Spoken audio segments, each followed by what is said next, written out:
Get to know all your favorite VRChat DJs all in one place.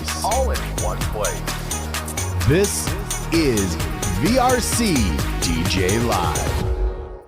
You know, before you know it, we're going to be in the holiday season, and it's funny to me to be able to sit back here at this table after, I think we took like, a couple of weeks off, I think, something like that. I know last week we had the live remote, so we didn't have anything cool or spooky or anything here on the table or anything like that, but I'm kind of missing those really cool spooky vibes of what we were having on the show last month.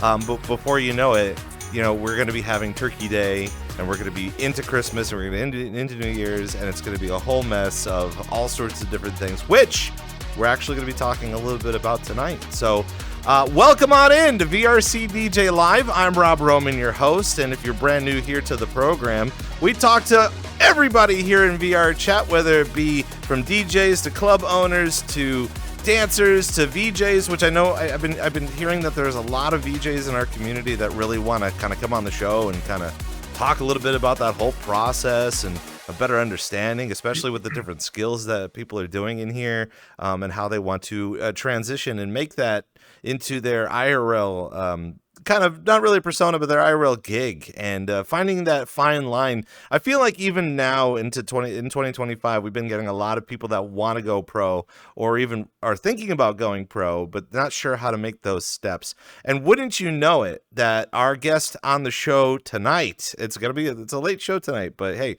glad to have you here, and we're glad to even introduce our guest tonight, owner and curator of Nuzzle Squad here in VR Chat, multi-genre DJ at heart, but loves to play Afro House, which we'll probably get into. I know we were kind of talking a little bit about it before the show. And providing the vibes for VR and IRL, which is actually going to be the focal point of our program tonight. Please welcome to the VRC DJ Live studios, Jazz. Hey, how you doing? Great to finally have you here on the program, and it's so funny how like over the, I would say, I don't want to say over the years, because that makes me feel like old, or I'm going to become old or something. But there's always very interesting times where we meet up with people that we never think that we were going to be meeting up. But I think one of the last times that I saw you in VR Chat, I think you were like floating and you were exhausted because you did an event or something. And we kind of had like a little passerby moment. And that was many moons ago though. So like, I can't even tell you what date it was or how that went. But what's even so funny, and you'll probably hear me say that phrase a bajillion times tonight, is just the fact that like you're like, it's either I'm in your area now or you're in my area now, and like we could kind of connect by like driving to each other or like going to do events or whatever. And even from off grid last week, it still seems a little surreal to just get everybody that we've ever hung out with in VR to just kind of hang out, right? Yeah, you thought you could get rid of me? You thought you could escape? You're never gonna get rid of me. You know, okay? I'm always gonna be here.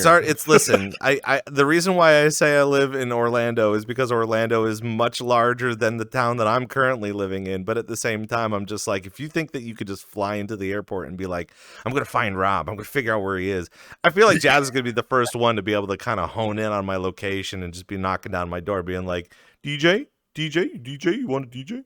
Do you do it? You want to DJ? You want to play? Can you play for me, please? I want you to come play. I mean, I don't know. You have a whole gaggle of people that are looking to kind of do other things within the Nuzzle Entertainment. Is there an actual term for it? I mean, you could still call it the Nuzzle Squad, but I feel like that is kind of just for VR Chat. So we call it Nuzzle Entertainment only like in aspects when we're dealing with people that like, well, let me rephrase it. So Nuzzle Squad is how we reference the people within Nuzzle. Nuzzle Entertainment is just like the business like label for people that don't know really anything about us, and we want to seem a little bit more professional. Because my original idea was to just say Nuzzle Squad Entertainment, but I'm just like, it doesn't sound very like probably like as professional as other companies out here. So I was just like, we'll just get rid of the squad part and just do Nuzzle Entertainment. And all the companies that we've worked with so far, no issue. Now, when it comes to the name, and we're going to be diving into all of the silly questions about getting into IRL stuff and using Nuzzle Entertainment within the Tampa Bay region, as well as in Central Florida as well.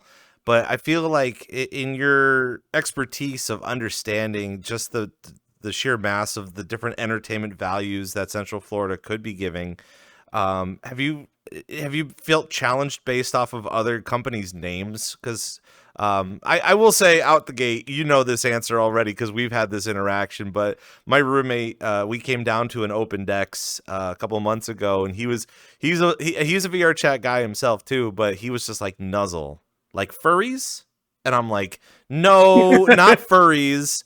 I mean, I would feel like from VR chat you'd ask that question, but at the same time, I feel like Yeah. most other entertainment companies, be like DJ for Hire Entertainment or something ridiculous. How's that kind of working out for you as far as you understanding what other people's entertainment names are?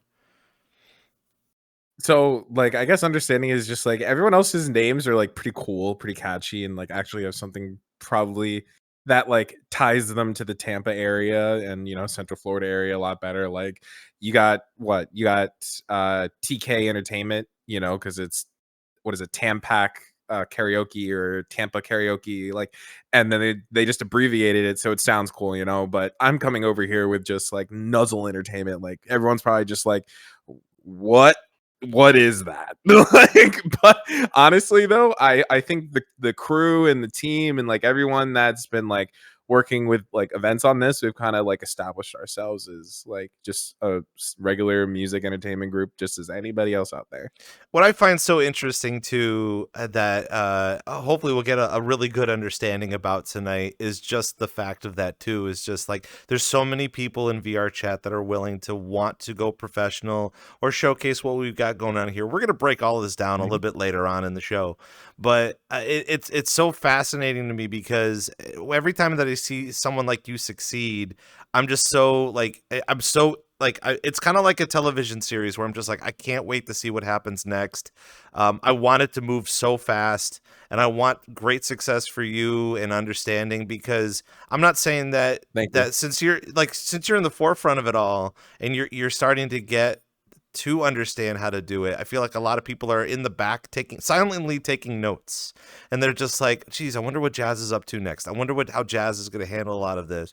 And I already know personally some of the answers, because I again, you saw me stupefied when I asked you about these questions, and then you gave me the straight answers, and I was just like, I'm having a hard time believing you, but at the same time I'm gonna have to, because you're obviously doing it. But does that ever cross your mind, especially when you're starting to see so many VR chatters in Central Florida, that you're kind of leading the charge as far as making the next moves in the IRL? So, in a way, yes, but at the same time, I try not to think of it too much that way, because then I feel like it puts too much pressure on myself. Because that's a big thing, I think, for any VR chat club owner as well. Like, the moment they get into that mindset where they think I'm leading or like I'm pioneering, I feel like they got one or two ways: either they humble themselves or they ego boost themselves, and they think too highly, and it can either help their mission or destroy their mission. So I've been humbled by that, and I'm trying to stay away from that mindset. So I guess if that's what you think, then that's great. I'm glad that I'm a positive, like, teacher, I guess, for that. But I always try to tell people that there's always people better than myself, and that I'm glad that you're learning from me, but try to find your own way as well. You always seem like such a cool guy. You seem like someone that's just super chill, and you take things as it is. But I also feel like we don't want to get you too angry, because we don't want to see you angry. Is chill kind of your comfortable temperature?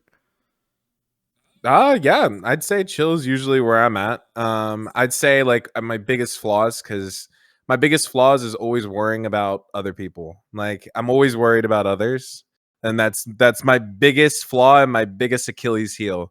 But just learning, through life. I'm only 26. That's something you got to just learn as you get older. Like, the world doesn't revolve around you, and the world will always move on despite whatever decision you make. So try to make decisions that are best for yourself. Dude, tough And that's tough kind of pill what to I've been swallow in VR chat though, right? At 26, like Yeah. like, for you to say that to The me, I'm world just like, always moves on. listen, not every 26-year-old in VR chat knows exactly what they're doing as far as a career is concerned. Oh yeah, definitely, absolutely. I don't think anyone ever really thinks about that. I know because I got into VR party scene like when I was like, all right, I was underage, but like 16, 17. But literally, I had no idea what the heck I was going to be doing, and now I ended up taking something that I thought would just be just a VR thing and doing it IRL now, which is like it's crazy. It's just you just change your mindset. Just change your mindset. Has live entertainment kind of been something that you've been wanting to do, even before like establishing Nuzzle in here? Yeah. I've always like I'm a terrible forefront person on like being like the face of something. I like to be in the background of things, but I've always had a passion for running something from behind the scenes. And whether it be entertainment, whether it be like I used to do podcasts myself, stuff like that. Like I always loved doing things like that because I like making other people happy. Because again, I just like other people's happiness more than my own, but I'm learning to be myself happy. So that's great, right? I mean, that's the best outlook too, especially because those are like one of the, I would say, 5 separate things in VR shit that we have to constantly remember is like hydration. Make sure you take time for yourself. You got to sleep. You got to eat. Am I missing something? Sleep, eat, hygiene. That's like the biggest one that I think gets skipped most. Like not. I know you said take care of yourself, but some people just skip over that part. Like like get your hair cut. You don't even understand. Like you get one haircut, your mood can change so much just from one haircut. Simple things, just basic. I know for me, I try to get my hair cut too because being bald. I'm gonna make sure. Well, listen, I mean, listen, you got to look fresh. You got to come out of the shower fresh, and you got to smell fresh, and all that other junk. So, I'm not. We're not here on the show for like I don't know. It's hygiene tips from Jazz, but at the same time, we could probably I don't know. We got plenty of time. No, I know. Sorry, I just go. You give me a mic, I'll talk about random shit that you had nothing to ask me about. I mean, you already brought some guests that are sitting back there just dying to ask you all the ridiculous questions. So we'll see how all of that kind of plays out. Speaking of which, I'm scared. Yeah. Oh, for all the random questions. Oh yeah, I'm scared, but I'm happy. Yeah. Well, I mean, listen, sky's the limit. This is the time, Again, we have you in here, and of course it's VRCDJLIVE. We're doing it live for those people that are constantly watching on YouTube. Thank you all so much for your support. But we have a live program. It's not just live because we sit here live and we do things live, but we do stream live on Twitch, twitch.tv/VRCDJLIVE, of course, and we're sitting with Jazz of Nuzzle.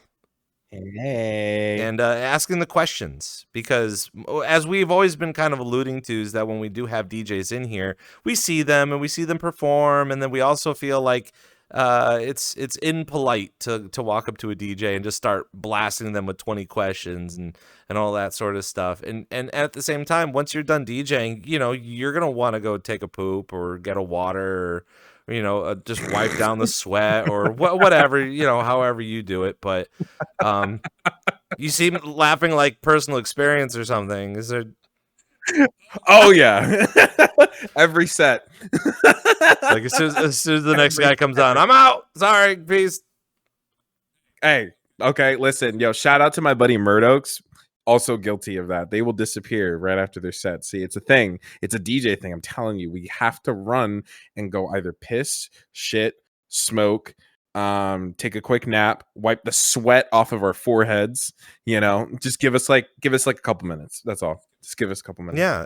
And of course, having you here on the show too. I mean, this is going to be more than a couple of minutes to be able to ask all of your, dire questions. And I feel like it is kind of important, especially for the people that are in here looking. We keep talking about it, and I don't want to sit here and continue to shake my finger, but like holidays are coming. People are going to be getting their new consoles. They're going to be getting their new hardware, and they're going to either practice or become a DJ or something like that. And I feel like even though they can ask the questions and how to do certain things, transitions or live sound or where to find music and establishing crates and stuff, there's never a really good time for that because they're always trying to ask that while everyone's performing. So, Mhm. that's kind of the reason why we're sitting here all the time, is to be able to ask these types of questions.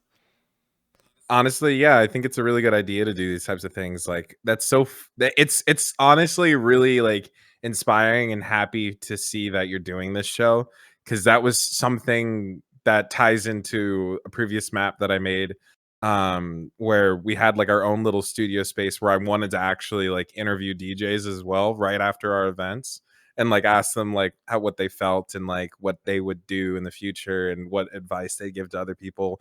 And like sitting here and now being interviewed is just kind of just like it feels good, because I'm just like, this is exactly what the community probably needs most, because you don't really have that opportunity, because some people are just a little too shy to come up and ask the question, because they also probably understand that DJ needs a couple minutes and there goes the fleeting window to ask your question, and then they never get to ask. Well, so it's good. All of it's interesting too, because of the fact that we've had a couple of guests on here that have genuinely said that they don't want to go pro. They just want to like come in here and play as a hobby. But I feel like almost all of the time, especially for me, and again, that's what blows my mind, is just you have a couple people in here that'll just do it as a hobby, but someone's got to get the bug. You have to get the bug to either want to perform in here or practice. I mean, again, $400 for a console. You can go cheaper than that, sure, but you're going to want a little bit of bells and whistles to just come in here and kind of practice with the music that you have. And once you start to feel the spotlight or the limelight or whatever kind of light that you're under, the heat lamp, I guess, I don't know, depending on how cooked you want to be, you kind of catch it. You catch, okay, maybe I can earn a living with this, or I can play big stage stuff like this, because we've seen it all the time with the DJs in here as well. And again, not to continuously go back to like off grid, and we're going to talk about Detour in a little bit too. Just how massive of a community everyone's been kind of growing in 2025. I mean, even the past 2 years too. We've been doing a lot of live events and seeing a lot of DJs perform, but they're starting to understand that, there can be significant money with it. There can be significant fame with it. And then on top of it too, one of your favorite topics is understanding portal events and trying to, kind of get into that and understanding with that. But that's starting to get so much more of an outer reach, to the point where it's I always talk a little bit about, because we talk with conventions, and conventions want to do portal events too. On the East Coast, one of the largest ones for VRChat happens to be MagFest. And even this past year too, like their portal event was just rocking. People were there and people were trying to understand virtual reality or whatever, but they're starting. We'll talk more about it later on. Obviously, I'm getting heated about it. I always want to talk about it now, but we have a whole list of things we got to talk about. But like, it's really just a matter of like, and it's hard to break it down, but like people think that people in VR also do VTubing.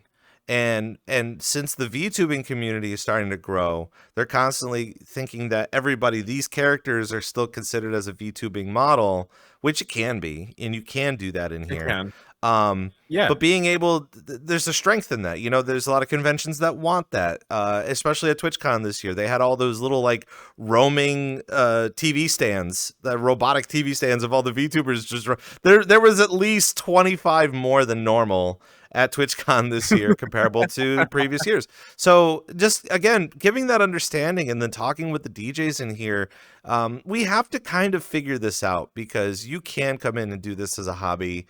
But I feel like this isn't a perfect opportunity for you to get bitten by the bug and maybe try it. And you know what? If it doesn't work, then it doesn't work. But man, oh man, if it works, you know what I mean? Yeah, yeah. I'd say literally, there's so many DJs that I've noticed that are getting hit with the bug just because their friends are really getting into it, and then next thing you know, they're surpassing them. They're becoming club owners. They're running their own portal events. They're just doing like crazy cap lobbies of just DJ centric focused venue events. Like, and it all starts from just one person inspiring someone else because they're passionate about what they're doing. Like, that's the only reason why I became a DJ, is because I had a friend that was passionate, and we just ended up, I ended up kind of going from there essentially. But like, I've had couple friends just recently, a couple DJs that came up to me.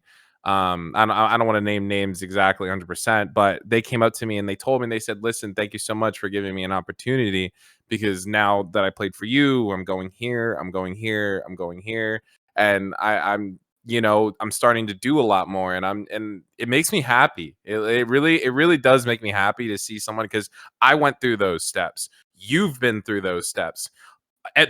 Every one of my DJ homies has been through those steps, and it always puts a smile on my face when I see another DJ go through that, because I know, I look at them and I'm just like, you're gonna have a great time. Then that's just that's about it. It gives me goosebumps.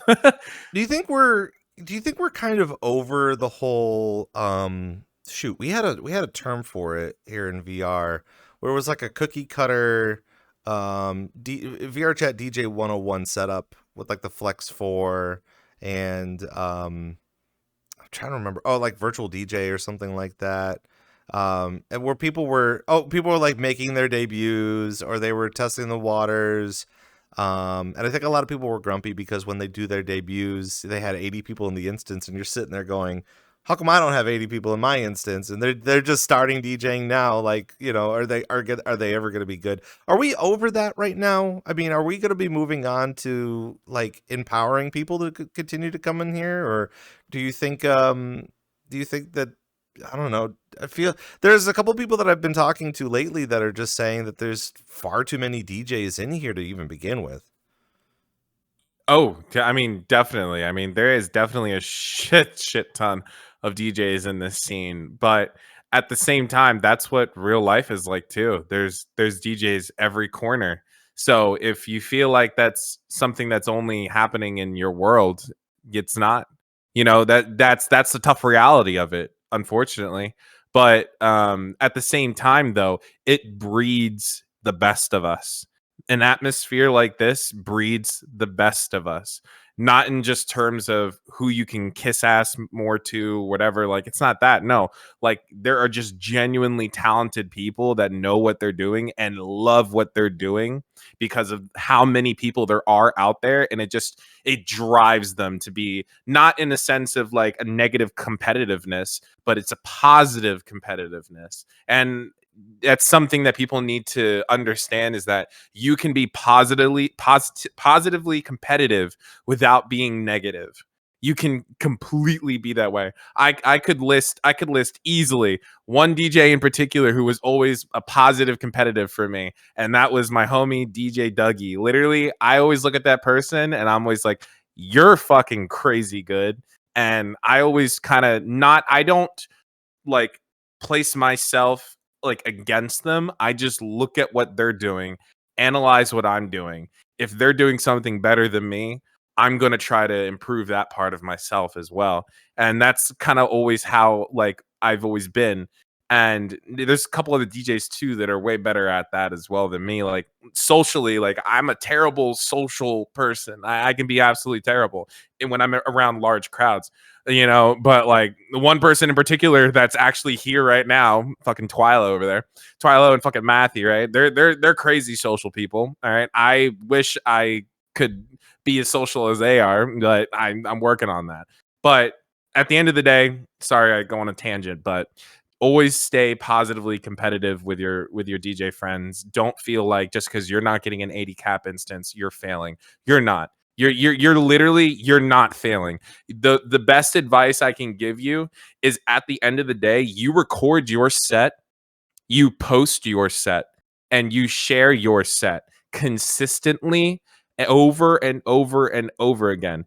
It doesn't matter how many people are in your fucking lobby. It does not matter. It really does not. Some promoter, some club owner, someone will hear your set and they will pick you. That's just period. Bottom line. There's countless stories of IRL DJs that went from, DJing in their bedroom after being divorced for 5 years, and they were just in their bedrooms just DJing. They posted their sets, posted their productions, because they would produce just for the fun of it. Next thing you know, they're playing on top of EDC, they're playing on top of Tomorrowland, they're playing on top of other stages. You just need to be consistent. And that's something that a lot of DJs aren't used to, because I have to be a social media manager, I have to be a graphic designer, I have to be a videographer, I have to be a photographer, I have to be a DJ last. And that's something you got to get used to. Even in VR, you have to post, you have to share.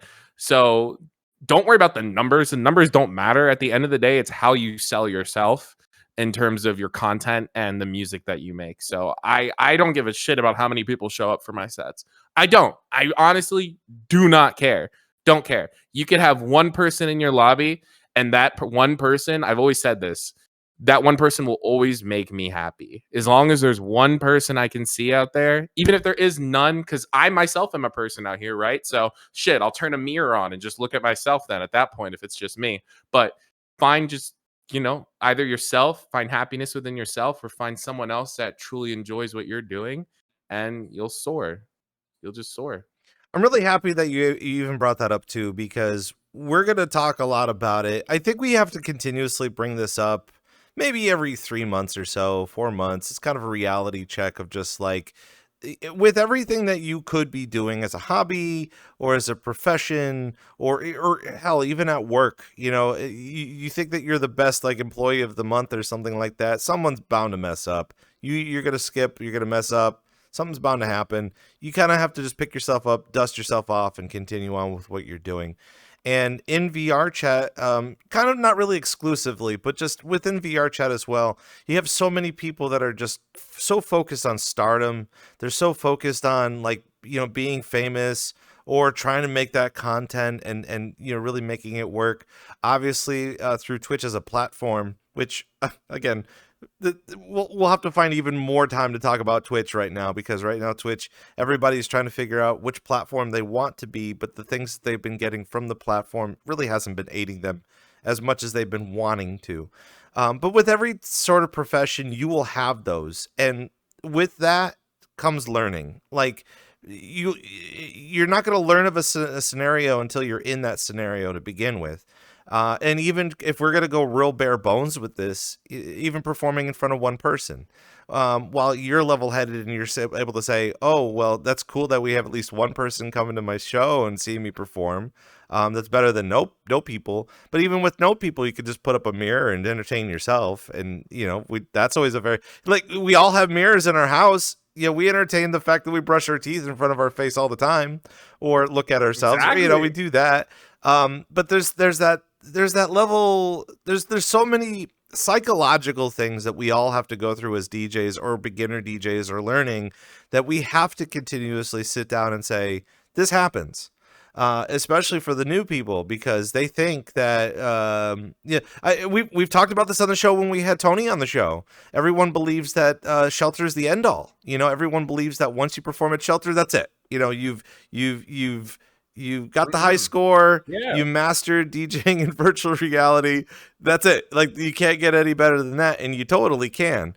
But that shouldn't be your hyper fixation on what you want to do in here to begin with. And we try to bring this up every 3 to 4 months, just for a good, better mental health. I think a lot of people get that burnout after 4 months or so, but we want to just, it's not a matter of not telling someone that they're not going to succeed. That's not the point. It's what we're trying to say is like, be real with it.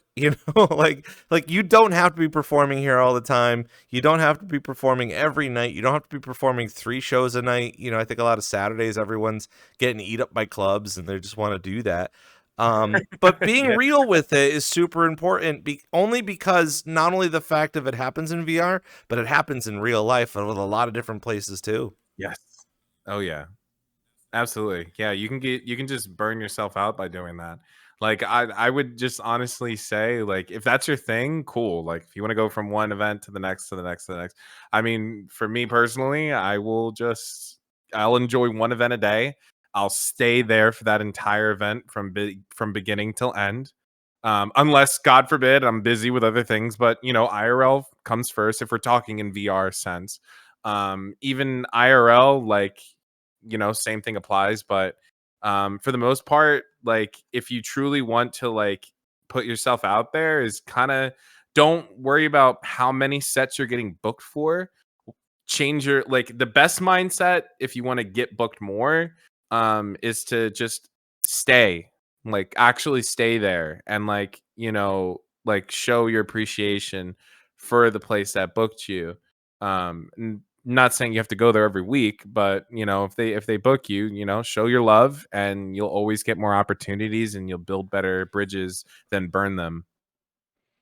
Especially in here too, because I feel like besides going to all the different clubs and finding your tribe, you're also finding your group of people that you want to socialize with, get to know a little bit Right. more, especially in the genre. If you want to play a specific genre, you're going to be one of feeding into a specific area. Speaking of which, Mhm. we're going to kind of dive into it. I know Twilo asked this question in the chat, and I feel like between Twilo and Matthew in the back there, they're going to be asking all the ridiculous questions tonight, which is perfectly fair. I mean, listen, if you're a DJ in here, you're gonna want to ask your favorite DJ questions to the DJs and see if they can get some silly answers from it.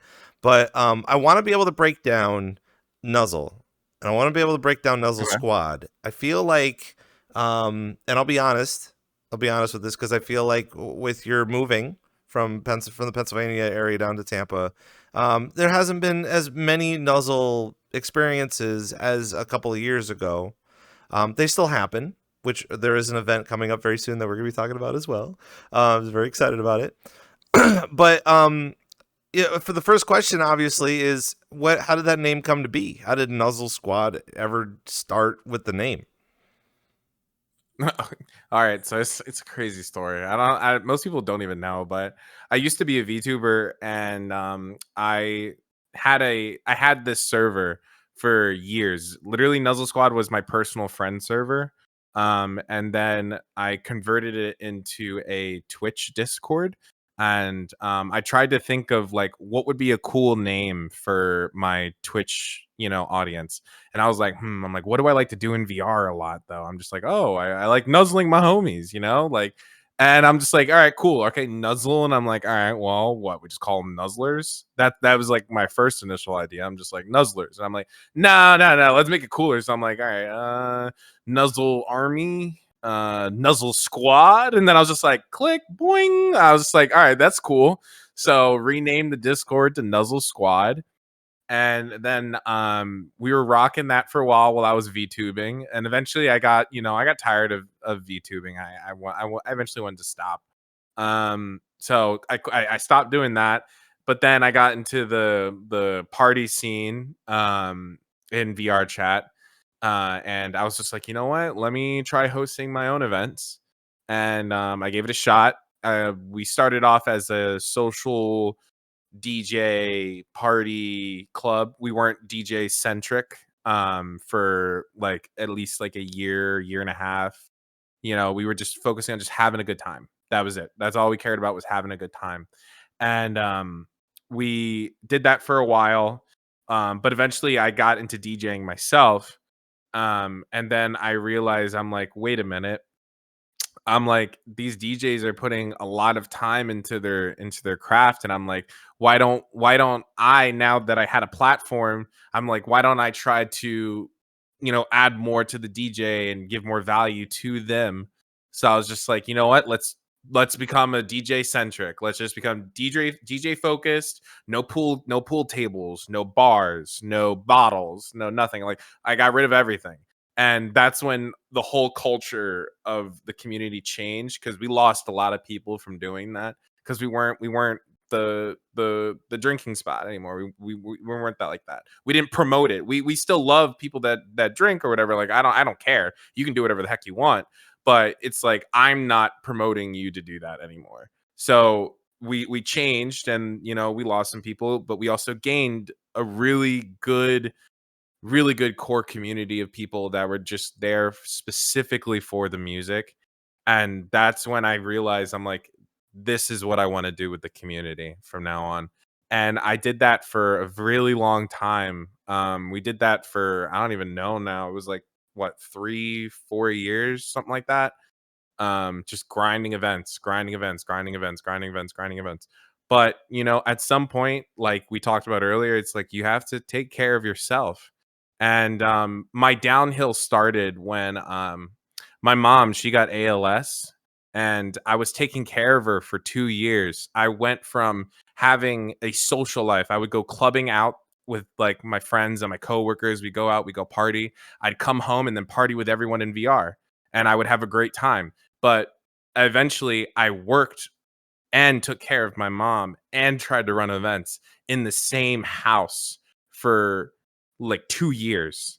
And my mental just came down until I hit rock bottom. And then that's when all my friends and the team, they started to notice something was wrong with me.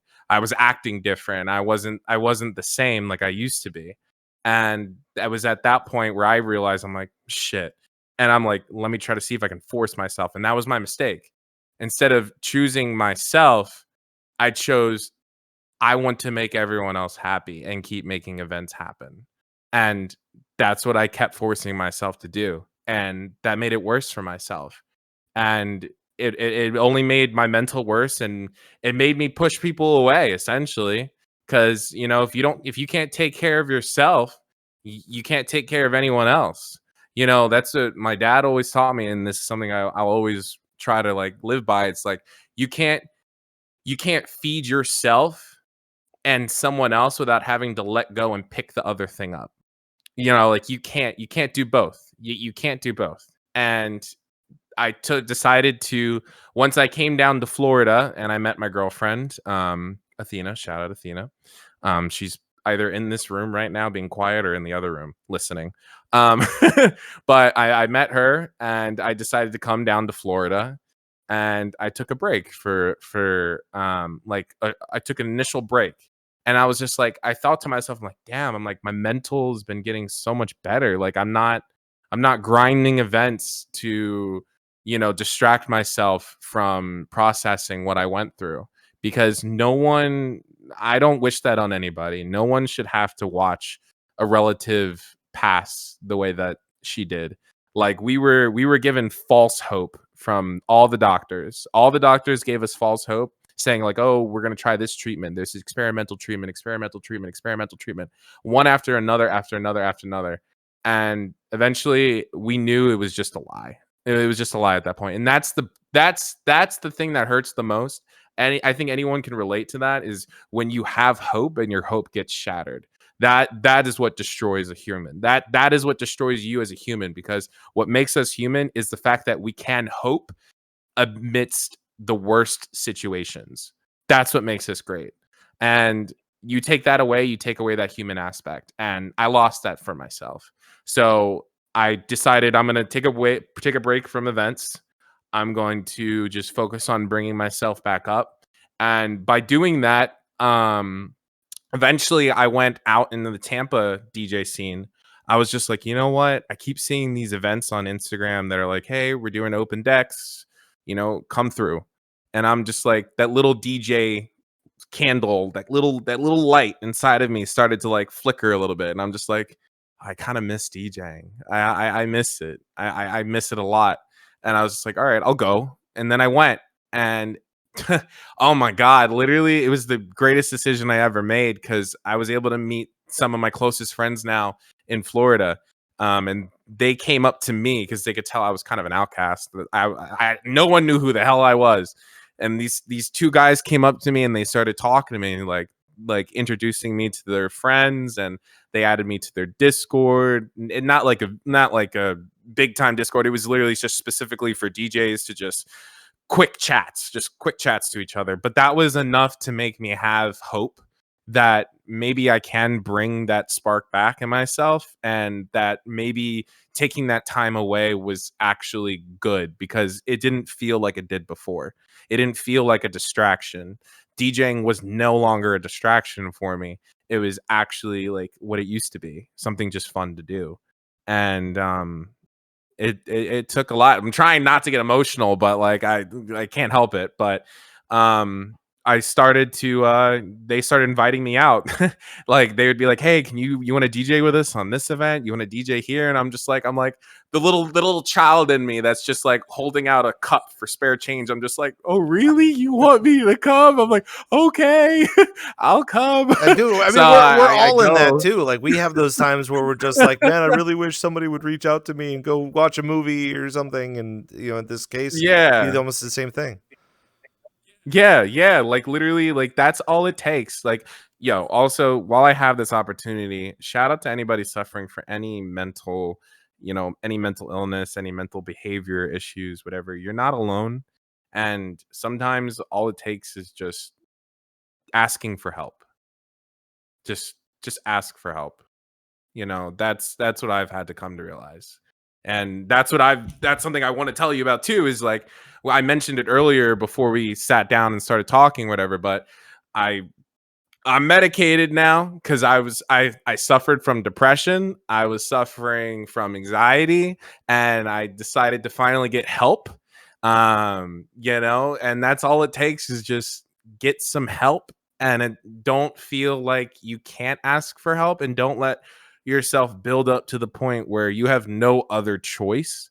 And that's, just don't make that mistake.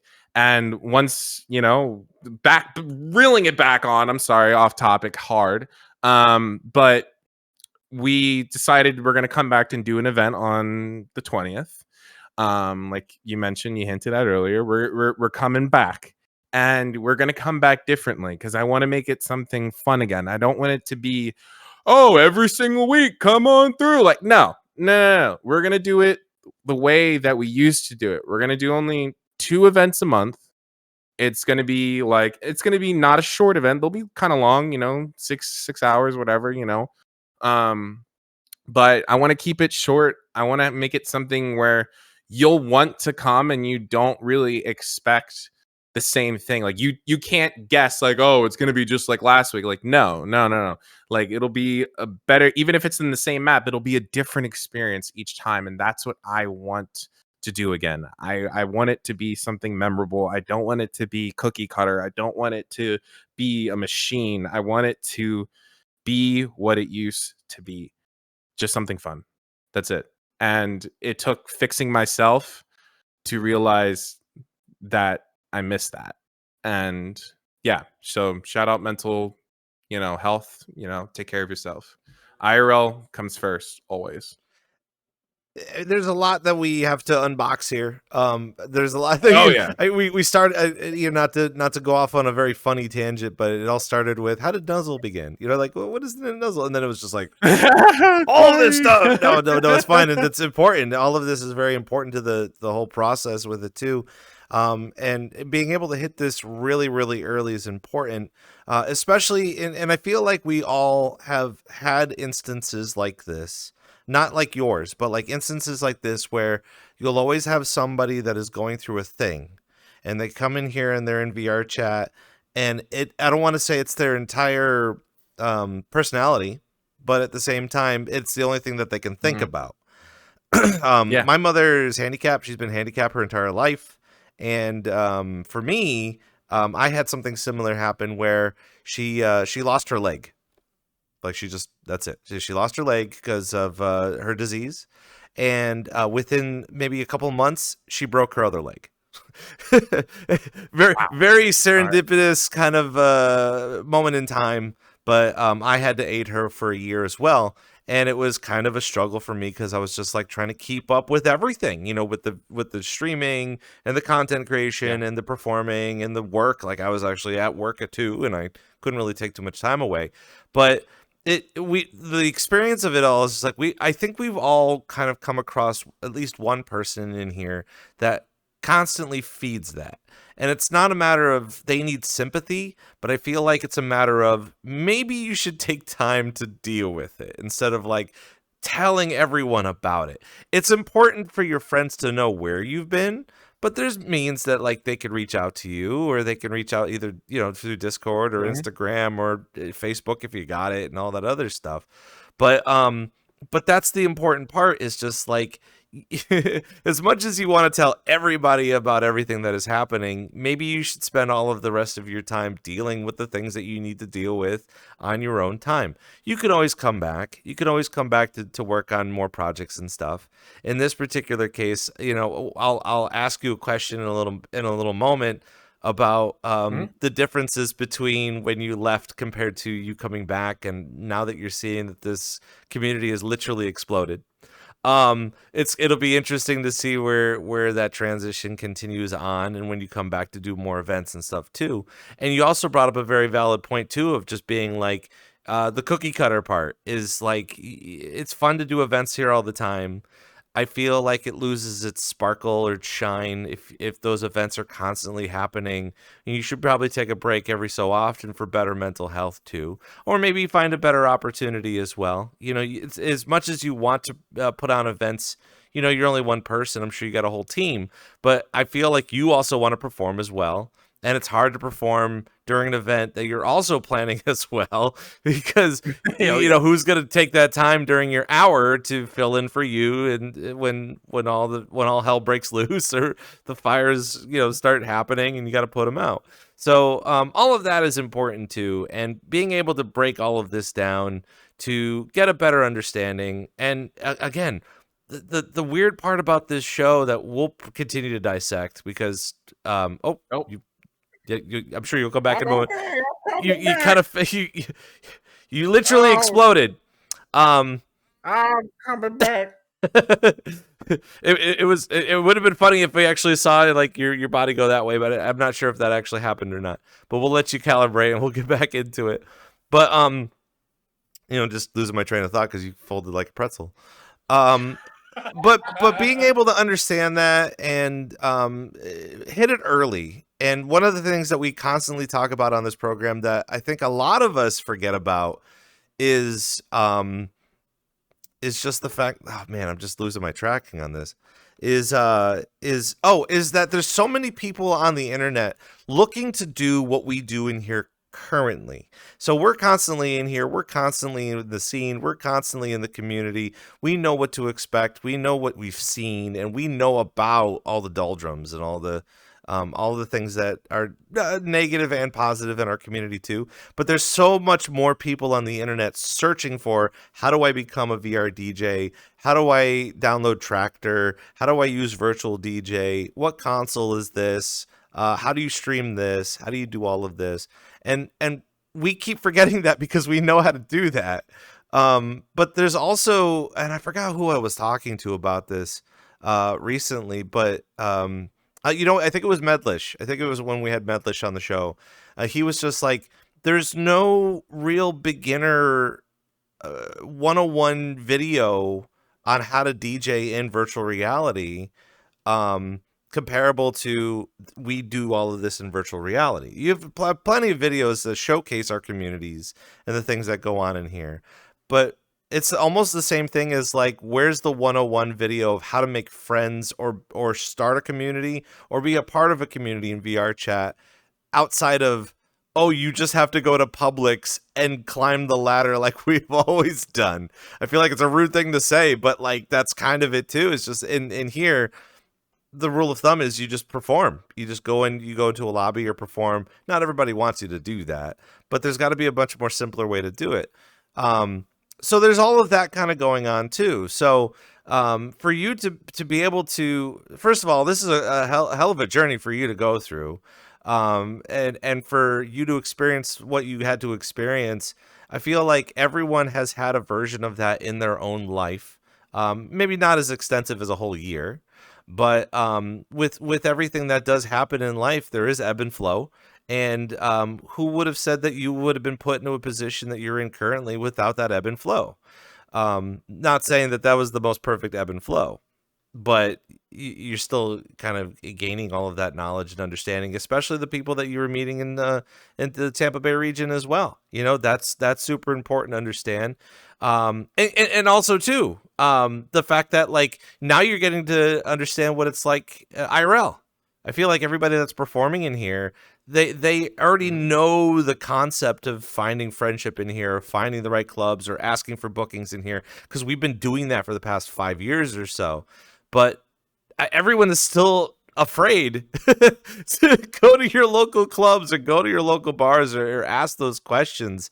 And being able to, you know, you found a way to get it where it works for you, and I think that's super fun to know about. Oh yeah, definitely. I think like it was definitely a little bit hard. The first thing I had to do was kind of just like, I don't know. I guess running a community in VR kind of helped me at least understand like some aspects on how to interact with other people when you're trying to do your own thing.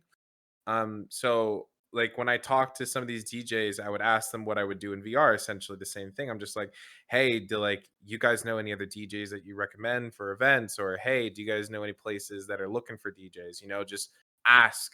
You know, the same way you would in VR, you ask the same way IRL. You just need to speak.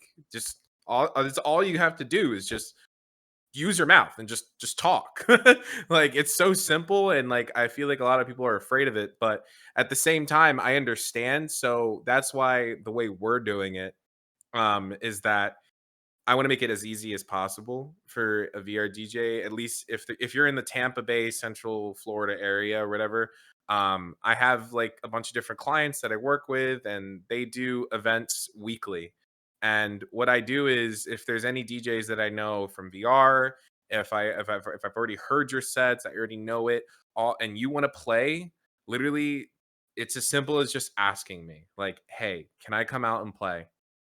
You just ask me, boom, that's it. I'll put you on a lineup. It might take like 2 3 months because we book ahead of time, but I'll do it. Like that's what I've always wanted to do, is make it as easy as possible for a VR DJ to play IRL, because I know how hard it is, and I only was able to get where I'm at because someone made it easy for me. You know, so I have to pass it forward. So literally whatever anyone needs, whether it be like sound equipment, stuff like that, we have it all. So you don't even have to worry about that stuff. Like all you have to bring is your flash drive or your laptop. If you really want to use your laptop, that's fine. You just That's all you have to do, is just bring yourself, headphones, laptop, flash drive, whatever, and just show up and just be ready to play. That's as simple as it gets, really. And hopefully, you know, you also pass it on forward whenever you experience what we give to you. And that's all I can hope for. Being able to be that receptive for the community too is super important in my opinion, because while a lot of people in here, we're weekend warriors, we have the tiny consoles that we're kind of trying to learn all the buttons and the knobs and the switches. And again, being able to come out to that open decks one day, and again, when I heard about it, I didn't believe it at first, because for me, again, I'm thinking delusionally, where I'm just like, I'm looking on Instagram and I see Nuzzles, like the Nuzzle squad, and I'm like, what do you mean you're in my town? What do you mean that you're here? What do you mean you're doing open decks at this bar? And like, I'm just sitting there going, do I really want to? And like, I'm a whole different enigma. I'm a whole different like scenario, just because I feel like a lot of people believe that I'm much higher up than most people believe that I am. And like, I have a resume of things that I've done and things that I've got skill in. I'm not like I'm not like the voice of VRChat DJs, you know, like I'm not that guy. But at the same time, for me to just roll up in there, I don't want to seem like I'm the most important thing on the planet, because wouldn't you know it, I don't get those opportunities just as much as anybody else gets those opportunities. So for me to kind of roll up in there during the open decks, you were very responsive and setting things up and saying hi and stuff like that. And that was really exciting. But I'm still nervous I had to run too. to Walmart. Was that? Oh yeah, because you had to swing by Walmart. You had to get that adapter, right? But like that too, like, again, I get nervous because I've only been on CDJs maybe twice, 3 times or something like that. I mean, obviously the more I get to play on them, the more experience I get. But even it's not even just the case of the CDJs. It's just like any specific console that kind of rolls up in there. I know that night, somebody came in and they had, what was it? The NZ. In their trunk. Yeah. Yeah. So they just kind of rolled up and they're like, okay, here, play on this. And we're just like, okay. And Okay. yeah. And in VRChat, you don't get those experiences with the USBs. So, not only performing on equipment that you've never been on, but in front of a crowd that are, they're not judgmental by any means, but like, they're listening and they'll tell you if something's going on. And getting those experiences. But that's the thing, is just like in VRChat, the actual chat part of the chat is what people are, I'm not saying that they're missing out on, but doing it IRL is a whole nother situation. So being able to, basically what I'm saying is what you're doing is exactly what I feel like the community needs to continue to breathe air into and be like, listen, we can all collectively collaborate and we can hang out and we can help each other grow. Like it's not that I want people to fail. It's not that I want to be the most important person on the planet, but I want you to be the most important person on the planet.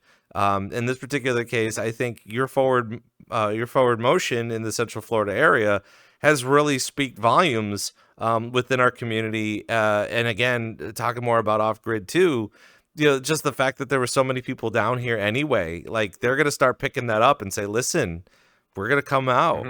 Like, I'm not saying screw VRChat, but at the same time, like if everybody's in town, you might as well go get some drinks somewhere, or go hang out at someone's house or at another bar or something, and getting those opportunities. So just being able to have that for us is very exclusive, and you should feel proud of the things that you're doing currently. It's VRCDJ Live. We're here with Jazz of Nuzzle Squad, and we're kind of breaking down all the different things between VRChat and IRL DJing. Of course, if you have any questions, feel free to drop them off in chat. I just want to touch upon it before we start getting into how you were able to develop the IRL scene stuff.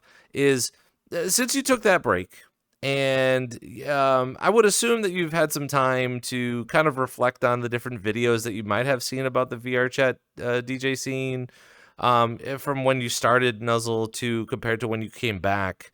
Has there been kind of a weird disassociation? Has it been kind of a weird being able to see how many people are in here now compared to like doing events several years ago? In terms of like how many people, I don't know. I think it's always been an issue with how many people are in there, because like if I go on to timeline, right? Like if I go to a Friday night, there's like I gotta scroll on Friday night to see how many events are on there. And like obviously I get nosy, I want to see. I'm just like, because like not to see if people are failing, but I like to see how many actual ravers there are compared to clubs. So like I'll notice that there's like going to be a lot of clubs that aren't really getting like a decent amount of people in there. So like I don't know. And when I came back, it kind of seemed the same. It just seemed like there was more clubs though. There was definitely more clubs before I left. There was not as many, and now there's like even more. Like I mean, I lied. There were a lot of clubs before when I left, but now there's even more. I just wish that's why we were talking about portal events. If we all keep doing these portal events, we can bring back the people that we lost when COVID restrictions ended. That's why there's so many clubs right now, is because COVID ended.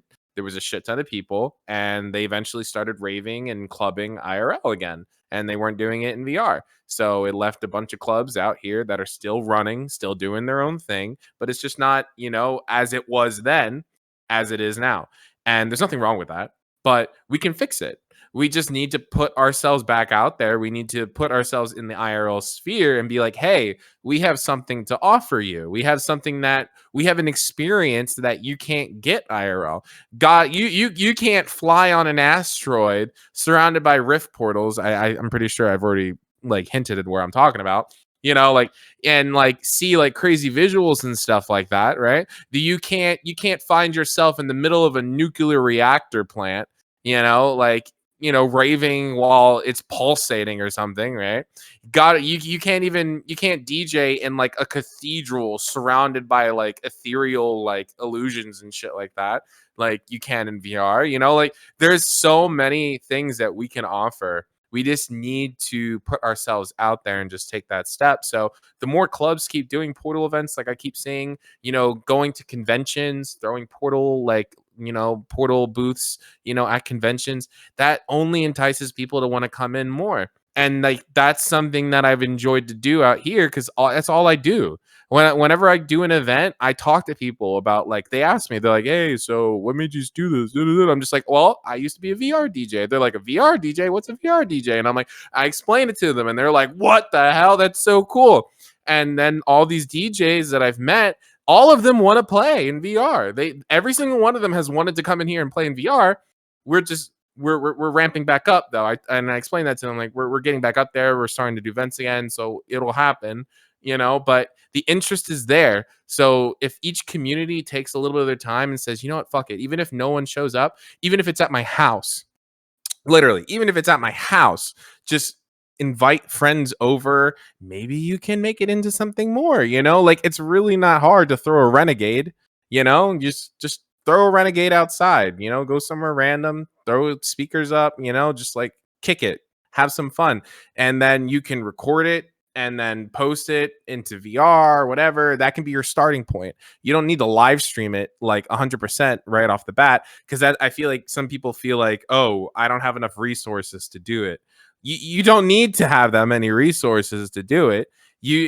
Don't shoot yourself down. You start from where you can and you build up from where you can. You're never gonna have everything you need. Take it from someone that had to break their wallet to just get what I got. Literally, don't dissuade yourself. You're going to succeed. Just take the baby steps. That's what I kept telling everybody. And that's what I kept telling all the DJs that I've been working with. And just I'm like, baby steps. And when I came to Florida, I knew no one. I had no residencies anywhere. I literally, after I met those friends and they inspired me to get back into DJing, I started cold calling a bunch of different venues, cold calling a bunch of different bars, Kava Bars, just calling them, calling. I went on Google Maps and I would write down a phone number. I'd write down a manager's name. I'd color code it on potential lead, positive lead, negative lead. And I would just keep calling. And I did that for about 2-3 weeks until I eventually got my first place. And that was the place that you met me at. That it was them. They were the first.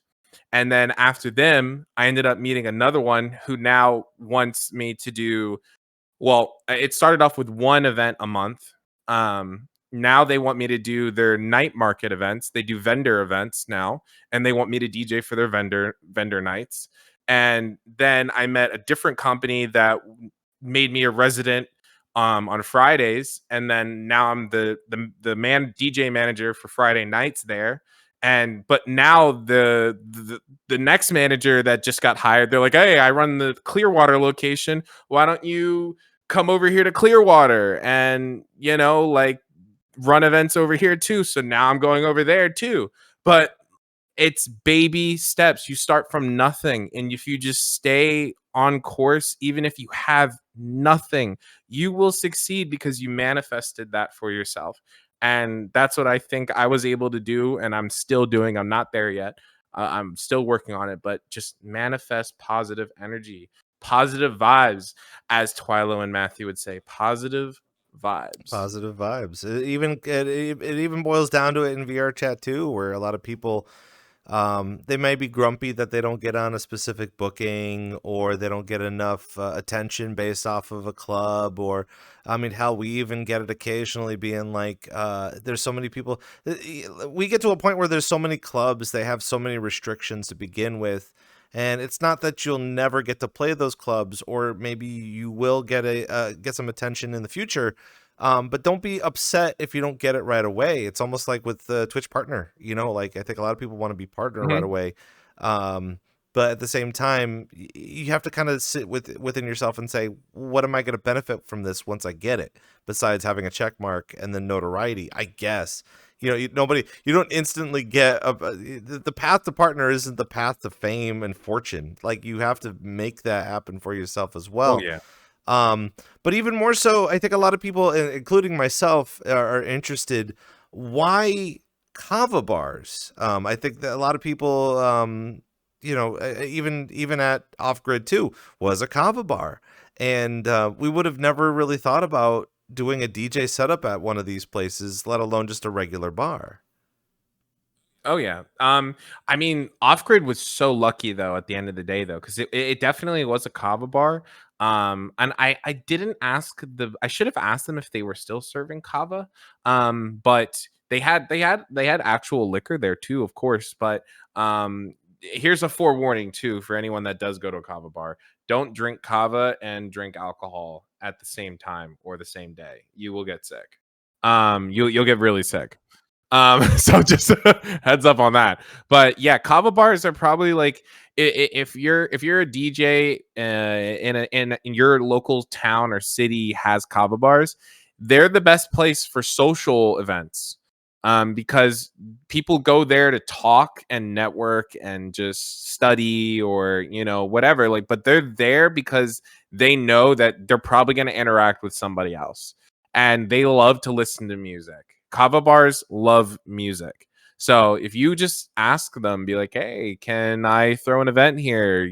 I can play whatever music you want me to play. Or if you're okay with my taste in music, I'll play whatever music I want to play. I guarantee you they'll say, yeah, as long as you present yourself appropriately. Yeah. So Kava bars are huge out here for DJ events in the underground scene in Tampa. Kava bars are the places that host majority of all the underground places out here. It's not everyone's able to get into a bar to do it there, because it's a little bit of a different game once you get into that. But like Kava bars, total great starting spot. If you're a starter DJ and you live near them, just ask. I guarantee you they won't tell you no disrespectfully. They might tell you no respectfully though, but you never know. It's we talk from time to time for a lot of guests that we do have here on the program that want to continue to showcase, I don't want to say celebrate, but showcase that they're doing stuff in here. And for the average citizen, the average individual, it's so difficult to even begin to talk about VRChat being a game, or on Steam. And it's what's and I'm going to break this down a little bit in a little bit too, because I really want to have this open conversation about it. But even after talking to some of my clients today over the fact that Steam had all of their new implications coming in, I had to break it down as if video games was Mario Brothers. You know what I mean? Like, every time you talk to someone about video games, they're just like, "Oh, the Nintendos." Oh, sure. Well, we'll just start with that. But I think a lot of people, they love talking about how they're a virtual reality DJ, and it's such a fascinating topic. I think it's starting to really blossom again with the Portal events, which we'll bring up again too. I don't want to not talk about it because it's super important on this program. But being able to kind of sell the idea that you are constantly performing in front of people, it's hard to further explain that to someone who has never seen it outside of the regular, okay, well, we have visuals on it, or, oh, we did a set in here and we actually hit record, and we actually have physical evidence of it. But in your time of trying to get these venues and like Kava Bar and stuff like that. Has that been a key component over the fact that you've been in VR or you created, Nuzzle Squad? And how did you end up presenting that information to those people for future reference to be able to perform there? Yeah. So what helped my community to, get established like that was, one, we had a website. Before we did IRL events, we had a website that, like, we had photos, videos, just different stuff like that to make us look a little bit more professional in a way. Way before I got into IRL scene. I've always loved making websites, and it helped in the end of the day, because they would ask me like, "Hey, do you have a business card? Do you have a website?" And we're like, "Yeah, we have all of these things. Come check it out." And they're like, "Oh, you do virtual reality events?" I'm like, "Yes, we actually host, fun, DJ entertainment events in virtual reality.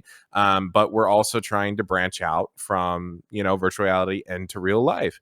And then I would pitch the idea to them that, the more we do these events here, the more, people from the virtual reality community can come out and support you, and as well, because they'll come for our events whenever we do decide to do a portal event, because we haven't done one yet.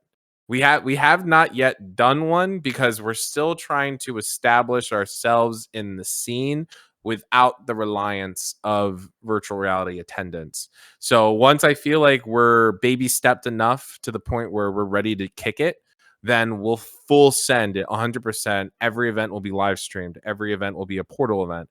No matter where it is, it'll always be a portal event. But for now, we're just trying to let the community get used to our name, let them get used to the style of events that we do, because we don't charge tickets. We're free events. All the DJs that play, they do it because they want to and they love what we do. And yeah, but we do plan on doing, actually coming up, if anyone does live in the Tampa area, we're going to be doing an ALS charity event, hopefully before December, Christmas time, hopefully. But if not, it'll come after Christmas, because I know it's a little busy. But yeah, we're taking our time. We're just taking our time, and being professional is what helped us to get where we're at with the venues and the clients that we work with. Is just remain professional, present yourself professionally, and just take honor in your craft while still having fun. That, I guess that's the best way I could put it. Do you have a sort of a campaign or some sort of kind of like an idea of how you want to continue to pitch the portal events? I know for a lot of us that got to explore a lot of these types of events, we're just seeing those happen at conventions, anime conventions, pop culture conventions, Yeah. and outside of just someone coming up to saying hi to someone on the other side in virtual reality with a camera and being able to say hi or talk back to them and stuff like that, I feel like there could be other types of implications. For example, I think at the beginning of the year, I was talking with another podcaster in here that mentioned it would be a whole nother way to break it down if you brought a couple of Oculus 3s, MetaQuest 3s, Yep. and just had them ready for anybody that wanted to pop in and actually bridge that gap between seeing something and being able to be in that instance and say, "Oh my gosh, everybody's here," doing the whole hand check thing where your hands are like this, but being able to also break down that fourth wall, which in this particular case happens to be a bed sheet. That's the fourth wall of being able to put it, something like that. Is that something a part of the idea of how you want to continue to kickstart this project? And then and I also want to know what do some of these bars think about that? Do you think that that there will be a sort of a connection between the virtual mirror at some of the? I mean, the Kava Bar, I feel like once you're kind of calm and you've had some kava or kratom or something, that you can vibe with that. But for a regular bar of someone that's ingesting alcohol or something, I feel like there's a different spiritual vibe Yeah. um, based on that concept. And obviously, not every venue is going to be attuned to that. So, in your Yeah. mind, where do you see that process happening to be able to further integrate that? So I'd say the best way to integrate it right now is just to stick with Kava Bars until we master how to present it to other locations that are not. Only because, as you mentioned, um, people that are drinking Kava are different mindset than someone drinking alcohol. One, there's a lot of liability because you'll put a headset on someone that's drunk versus someone that is just under the influence of kava, which is totally different vibes. And liability is the biggest thing. No bar is ever going to do anything if they can tell that liability is going to be an issue. And if you're putting goggles on somebody that is drunk, that is just a liability, a bar fight, a fall, a slip. That's just waiting to happen. But yeah, Kava Bars is where we're gonna do it. And what I did, the first portal event I ever did back in Philadelphia, was something that I want to definitely do here, is that we actually projected the virtual reality DJ into IRL. So because Kava Bars are more of a social aspect and not let's get drunk, let's party, let's go, let's go, let's go. So seeing a physical DJ makes more sense to them, especially if they know nothing about VR. It makes more sense to them to see the DJ there in front of them. Kava places, they'll be more interested in seeing a virtual reality DJ playing music for them. So that's something that's in the works. And you mentioned like how these places feel about this stuff, which is it doesn't matter because we baby stepped and built that relationship by founding ourselves without including VR. We did not include anything virtual at all. We have not yet. We've just established a good communication and good connection with these clients where now I can suggest an idea and they immediately check mark it. They don't care because they trust that we're doing it at their best, intentions. Like we have our best intentions for them and they trust us. So it doesn't matter what they think at this point. They're always going to be down for whatever we're doing because I already talked to them about it. They do not care as long as they still get to operate as they operate, and we're not charging tickets. We're donation based. We're completely donation based.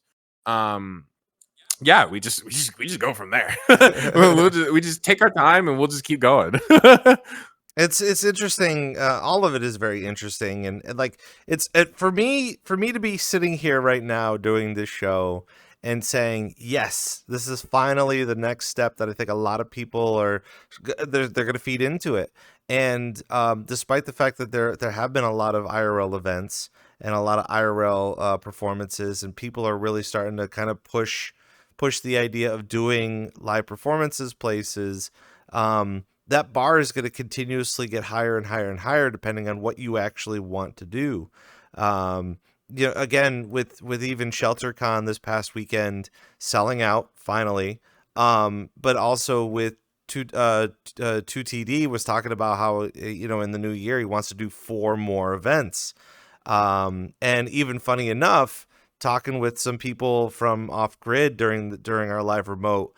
And I forgot who ended up saying it off the top of my head. It might have been our friend from 2O was explaining maybe people can start coming up with a VRChat tour, like a VRChat DJ tour. It's going to be difficult because there's got to be at least one person trying to facilitate all that. And also finding the time to be able to travel to all the different locations in which we're going to end up doing. In the mindset, it sounds like a really good idea, and it sounds like a really good Kickstarter idea. Not saying that we need to start a Kickstarter, but it's a good Kickstarter for those people that are proactively wanting to try to figure out, okay, cold calling your bars, or even searching on Google to find a place that you could either rent that has DJ equipment, or a place that you can just go and spin. Which a lot of people have. Those are the miracle stories. Like, oh, I was there, I saw a DJ, I asked the DJ, he gave me a number, and then it just kind of, volleyed off of that. But what's so hard to digest and so hard to identify, and maybe this is the program to do that, I'm not sure. I know my mind is melting just thinking about it right now, is there's so many avenues that we can go down as DJs, and there's so many avenues that we can go down as content creators or in entertainment in general.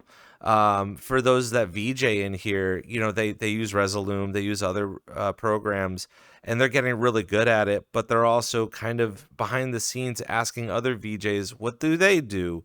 What kind of setups do they have? Or maybe they're being intuitive to creating their own software and how do they kind of do it. But they also use the visuals in here to get all these other jobs as well. And the same thing goes with the DJs in here. I feel like a lot of us are kind of teeter-tottering between, okay, do we want to do festivals? Do we want to do I love doing anime conventions. I actually got to do Furry Week in Atlanta this year. Who would have thought that I'd be DJing for the furries? You know, like, I don't know.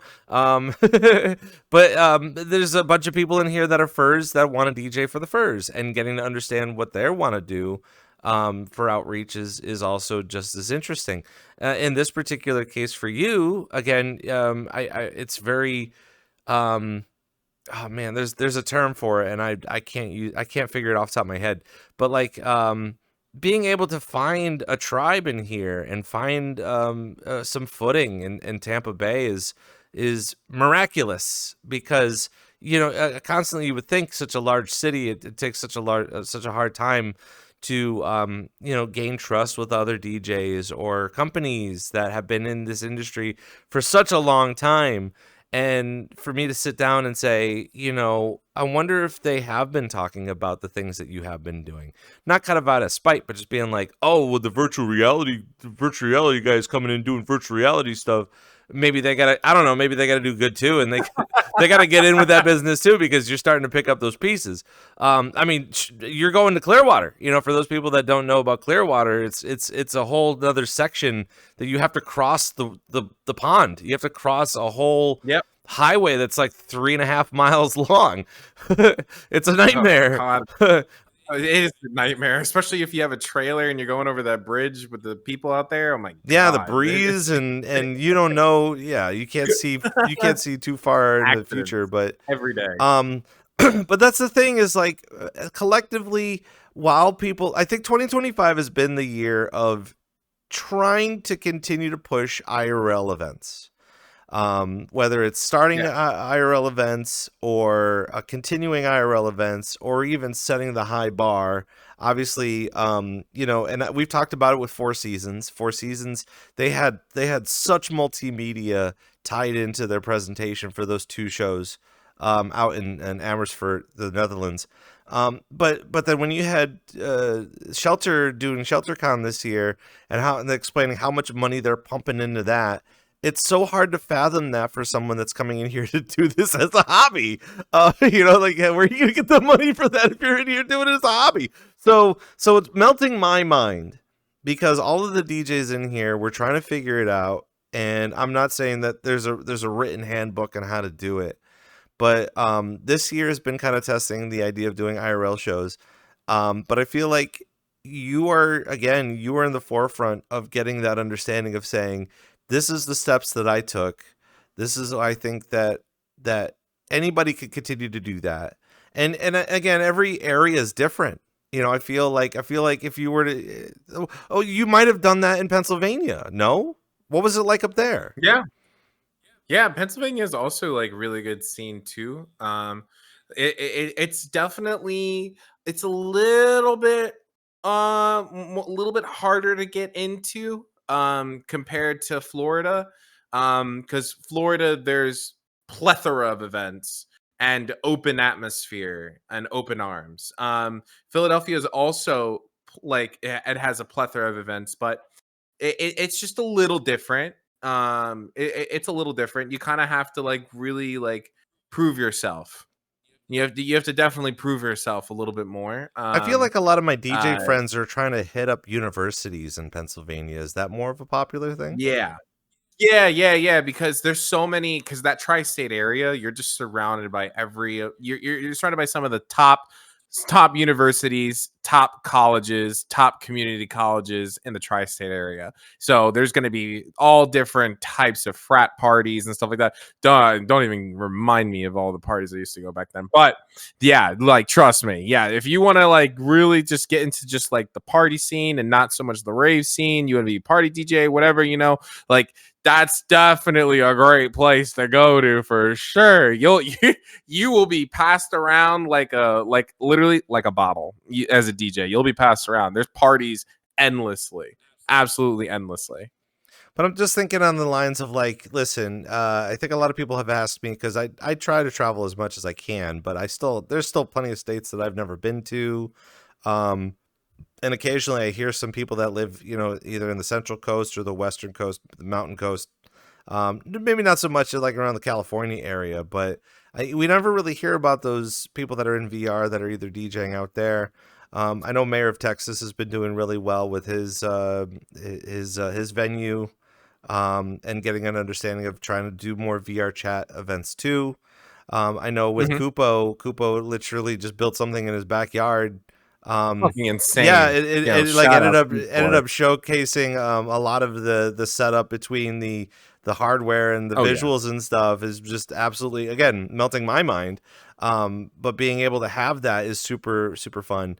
And even so much so with off-grid happening, again, we talked about it last week. I continue to talk about it now because, again, it blows my mind. The fact that all these people can get together and put on shows like this. It really does beg the question, like, what is the next step besides doing actual portal events? I know that's kind of important, but I'm kind of longballing it, and I feel like these are the conversations that we need to kind of have just to make sure that we stay grounded. And it's not even just a matter of saying what's the near future going to look like, but let's just eyeball, for example, within a year to 2 years, at the rate that we're going. As a collective, as a community of us DJing in here as a hobby, keeping our chops good, and people are hungry for wanting to get on the big stage.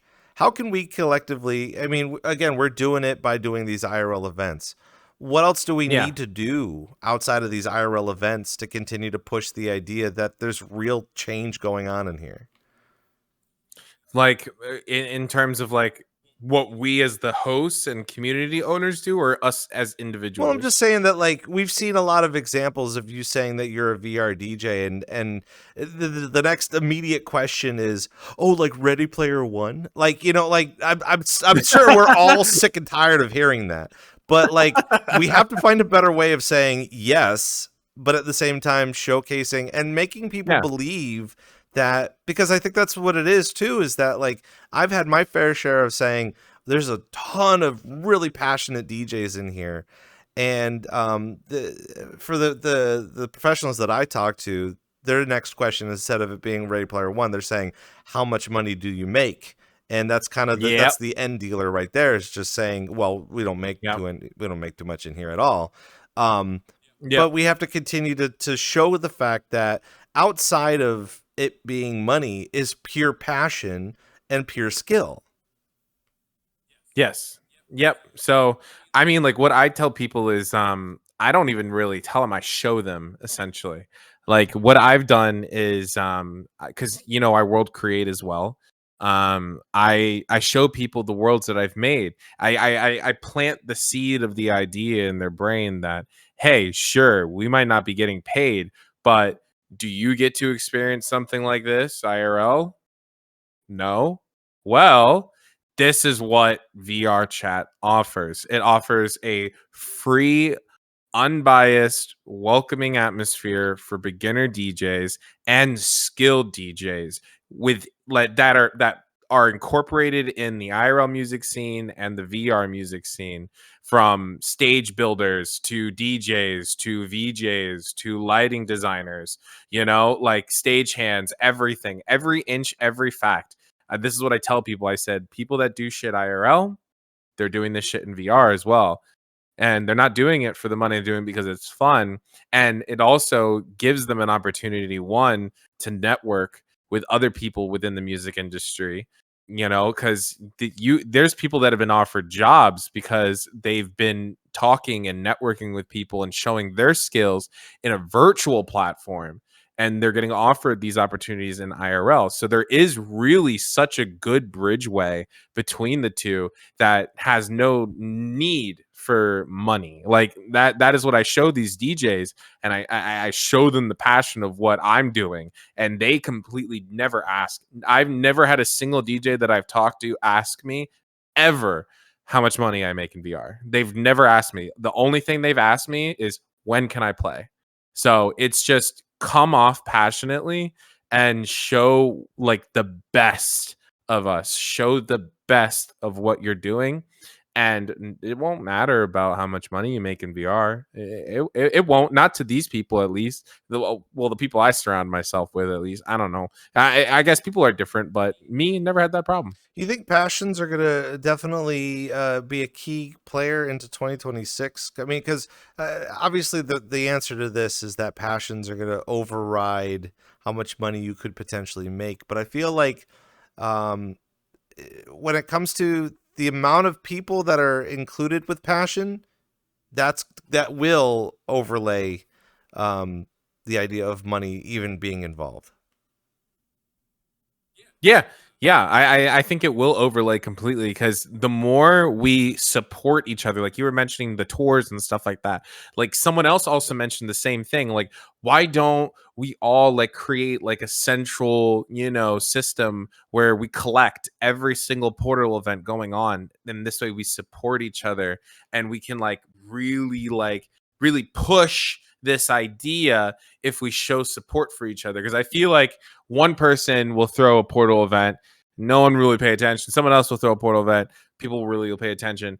But at the same time, if you support both portal events, that garners the attention of everyone within that local area as well, which in turn can also translate those local people that never knew about it before, supporting other local areas that they never knew about before. And next thing you know, you're traveling to the middle of bumfuck nowhere that is beautiful, though, and you never knew that portal events were being thrown out there, and you're traveling out there because, hey, I want to fucking party with these cool ass people.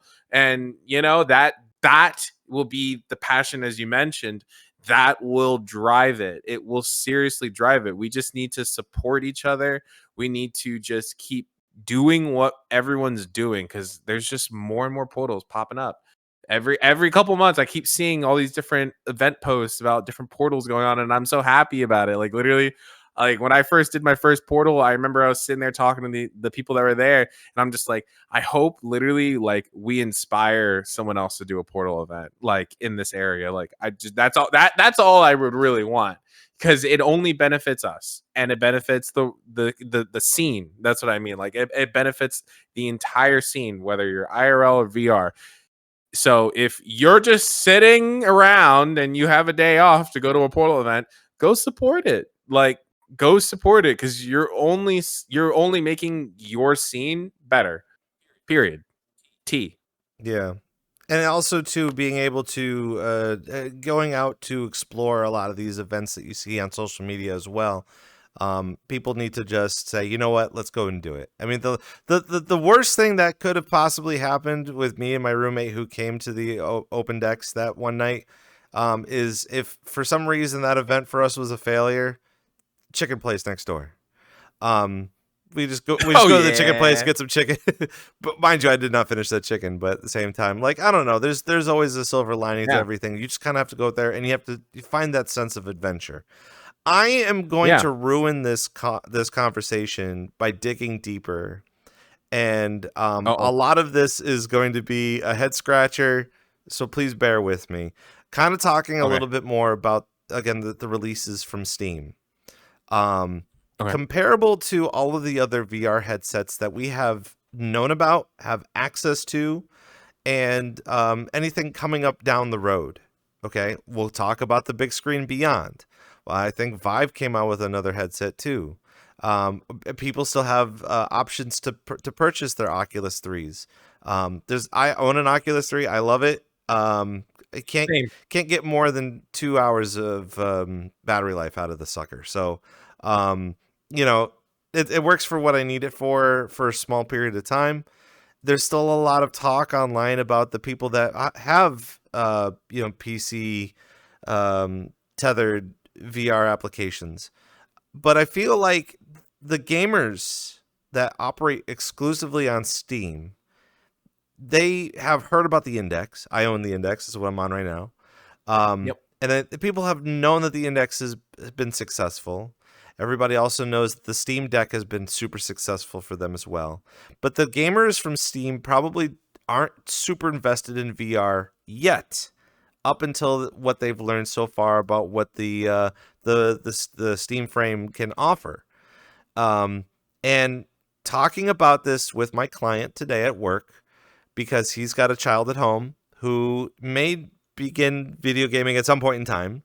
And I will also say, too, that with the latest technology, I did see a little bit of a video on YouTube today saying that this new VR headset experience is going to outplay the Apple Vision Pro, which we've already known this. If you start talking about the Apple Vision Pro here in VR chat, nah, I don't think so.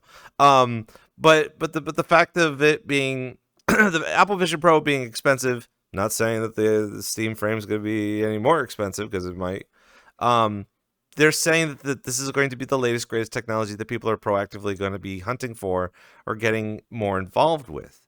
So the immediate question, I mean, there's so many other questions I could be asking about this, but it's just us being leveled, understanding about what's coming out in the next few months, as well as, kind of looking at the future of your business and how you want to handle talking about VR applications, talking about portal events, talking about, because I'm sure people are going to want to ask those. That's probably going to be like one of the 5 questions that they're going to ask is, how do I get involved? How do I get a headset? Which one works the best? The immediate answer should be any of them work. But for the people that are gamers that want to continue to invest, even leading into the fact that we're DJing in here, and there's so many DJs in here, how do you think that all of this is going to be playing out in the future for said portal events when we do have them? We want people to be more involved. It can be expensive because of the new technology, but do you think that? But do you think that price range is still going to affect people being more interested in those types of events? Well, I guess it really depends on the types. It depends on the hosts and how they manage their events. Like, I'd say that any community is able to get the gear, at least like 1 or 2 headsets for their portal events. If, they community fundraise, like if you have like an initial group of people that attend your events, if you ask, that's what I've noticed out here. There's a group out in St. Pete, Florida. They're called Movement Monday. And they operate the same way we do, donation basis. And they started with nothing. And all they kept doing was doing what, throwing events, inviting DJs out, no ticket entry, but they would ask every single day, like, hey, this is what we're trying to do. This is what we're trying to get. We're trying to get a battery to power the lights. And they asked, and the community saw the vision, felt the passion, felt a part of the project, and actually donated. So they were able to get batteries. They were able to get DJ tables. They were able to get speakers. They were able to get subs. They were able to get mixers. And they kept doing this over and over and over. And now they're one of the biggest events every single Monday in St. Pete. And they're only 2 hours long, and they have over 100 people attendance. And all of those people just support them. And that is something that if every portal event is doing, if they take that same mindset of just baby stepping your equipment, asking for assistance, don't just rely on yourself. It's hard to rely on your own wallet. It absolutely is. Not everyone is, successful enough in their career or non-career, but job of choice to be able to pay for all those headsets that they'd probably need.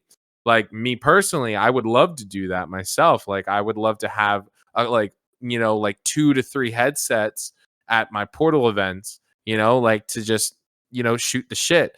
As it stands right now, if I was to do it, I would just have to, donate my own Quest 3 or my Quest 2, or I would just buy a bunch of old Quest 2s. I mean, that works too.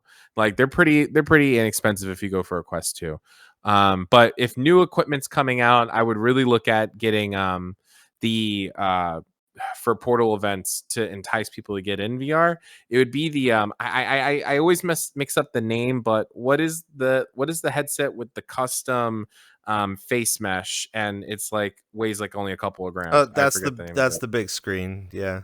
Big screen. Yes. That's the one headset I've been really looking at, because they recently came out with, the eye tracking module that's still in testing and development phase. It's not 100% released, but that is a great start, because not a random person's going to want to put on a blocky headset that makes your neck strain if you haven't built that muscle.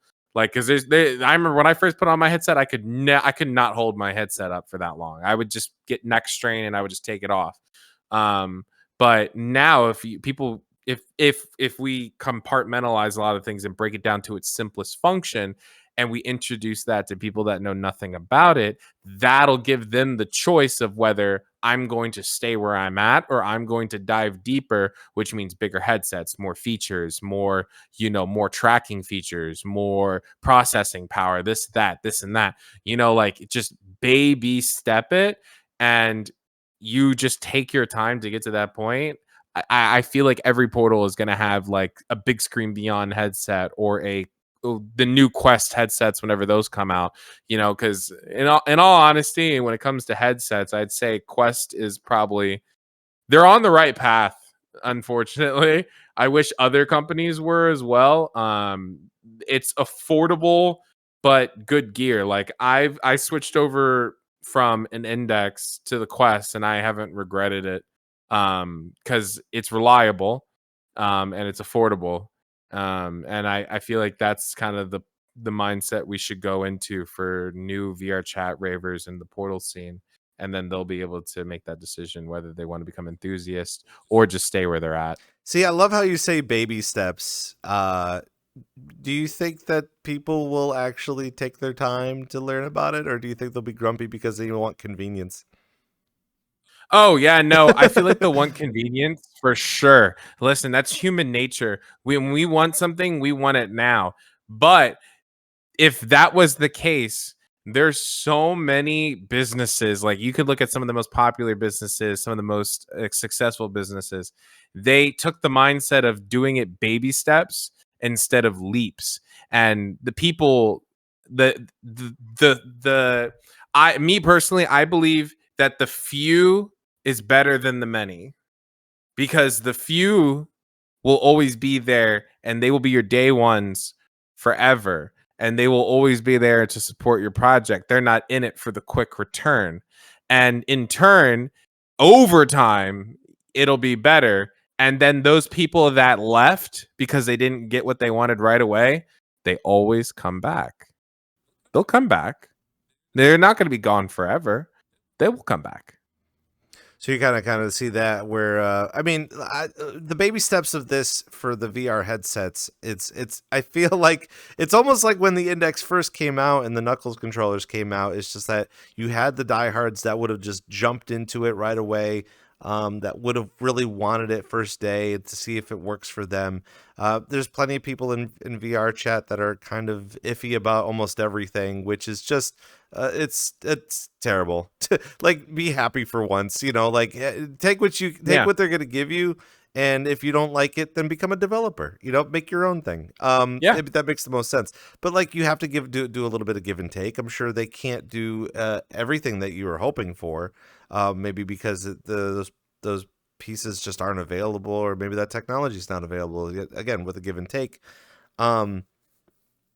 But at the same time, too, we're all trying to put this all together to make sure that it's the best product that we could come up with.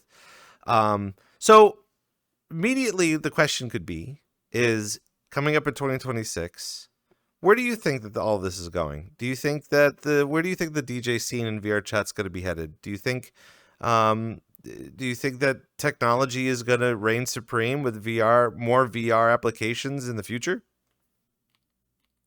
So I feel like there's definitely going to be more like games in the future coming up, especially with like a lot of the new headsets that are being hinted at release. Anytime there's a new headset hinted for release, there's going to be new content, more games. Independent studios. That's the big thing too. If we talk about independent studios, if I'm pretty sure you've noticed, but most of the actual award-winning games this past year have been independent studios. So it's the power of the people that take the baby steps and don't have the resources that are actually the ones most successful than the ones that cater to the many. Cater to the few, you'll get a way better crowd than catering to the many. And that's what this year's taught me. Like if you look at Peak, for example, like literally independent studio, right? They catered to what they wanted. They fun, good times, just having fun with your friends. They're not catering towards let's loot box, loot box, loot box, loot box. Oh, let's, currency, currency, currency, currency. Like, no, they didn't care. And now they're an award-winning game. Same thing will happen for VR. So within the next year or so, all of these small independent studios are going to be investing more and more and more of their time because they could see the potential in something that comes from a new headset. It's these tech companies, they're the ones that we need to support. Unfortunately, like you said, they might come out with something that's lackluster than what you expected. Okay. But if you completely just say, screw them, that is one less company that could have provided you what you wanted in the future. Maybe not right away. I mean, look at the car industry. Car industries have been getting it wrong how many years, and they're still trying to improve it. You got to give a break to the technology people too. Like they need time to develop what they're doing and really hone it in to make it one affordable for you and reasonable for their pocket. So I personally have always supported companies as long as their overall goal does not change, as long as their mission is to innovate, then I will support them even through their mistakes. Because at the end of the day, these companies are human. They make mistakes. Sure, they might, like do something like focus a little bit on the money or whatever. But at the end of the day, as long as innovation is their mission, I will be there to support them because it only benefits me. Because I myself cannot create a headset that everyone is going to use.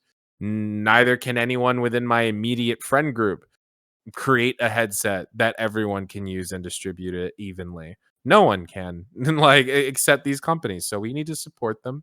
Obviously, be critical and give them good, solid, constructive feedback so that when 2026 comes around, they are doing what they should be doing. But we shouldn't just annex them for simple mistakes. I think it's also important too that like coming up every new year, there's going to be less and less older people that are complaining about the change in technology. Especially those people that are still trying to figure out how to use a smartphone, let alone having a smartphone attached to your face, or having Neuralink or something strange or crazy. At least with the the age gap, the age and the generational gap understands technology, and we're going to continue to feed into it to strengthen it and make sure that everybody enjoys what we've got coming up. Speaking of which, here on VRCDJ Live, we're burning through these 2 hours here with Jazz of Nuzzle Squad, of course. What is 2026 looking like for you? I mean, obviously, this year you're really on fire with a lot of the different things that you've got cooking up. But where do you see yourself going in 2026? So 2026, well, one, we're going to be doing our 2 events a month in VR, and then we're also going to be converting all of the events that we've been slowly working on IRL into consistent portal events. And what I really want to do is to get VR DJs to be so comfortable in saying, "Hey, I'm going to be out here in the Tampa, Clearwater, St. Pete area. I'm going to be out here. Can I DJ for you? I see that you got this event coming up," and it'll be an instant yes. Like that's what I want it to be. I want it to be so simple that any DJ can just show up and just be like, "I want to spin." blah blah blah blah blah. And I'm like, all right, cool, go ahead. Here you go. Give me your USB. Don't just like plug it in there. Like just go ahead. And that I want it to be very open.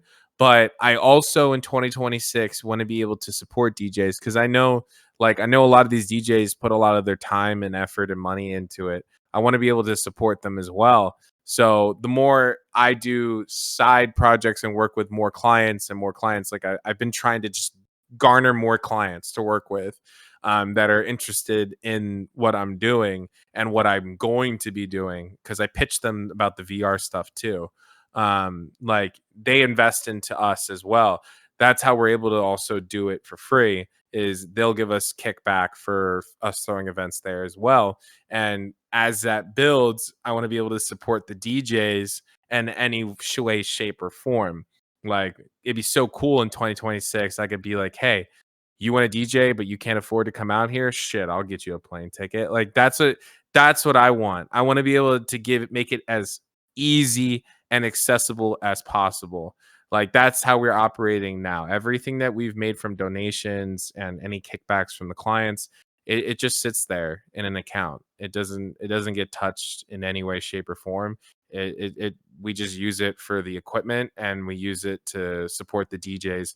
I mean, I wish I could do more, but right now, I'm paying for their gas, I'm paying for food if they want food, stuff like that. I'm doing what I can with what little I get, but it's a start. It's a start. It's better than not having nothing and not giving back.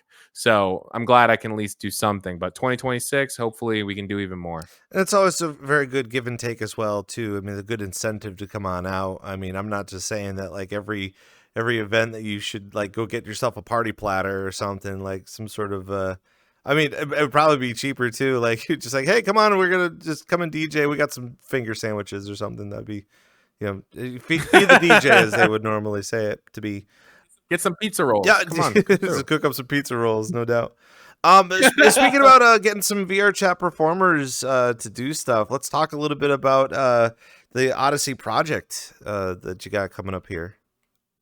Yeah. So, well, it's not a secret, so I'm just gonna announce the lineup now. So essentially, it's gonna be a 9-hour event. It's gonna be a 9-hour return event. It's gonna be happening on November 20th. With here comes the lineup. So we got Twilo and Matthew, Watsy, Ori, me, Carousel, Lulzy, Clout, Stay a While. So it's kind of like a lot of the OG crew that has not been seen on the same lineup in a really long time, especially from us. So we're hoping that it gives like a sense of nostalgia when this lineup is officially released. Even though I announced it, we made a video. We actually have a promo video that will be coming out hopefully by either sometime this weekend or beginning of next week.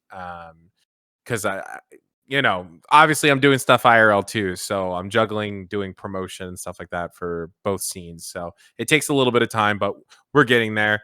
The world is pretty much already ready to go. It's just basically waiting for us to release it at this point. Just minor bug fix here and there for certain like screen effects and stuff like that. But other than that, it works 100%. And yeah, we're just so excited. Like literally, like, oh my god, it's gonna be such a good return event. Like I cannot wait to do this. And in VR, it's gonna be beautiful. It's just gonna be beautiful because it has a lot of meaning. The map itself, it's like it's not just a regular schmegular like, oh, here's a club, here's some lights, here's this, here's that.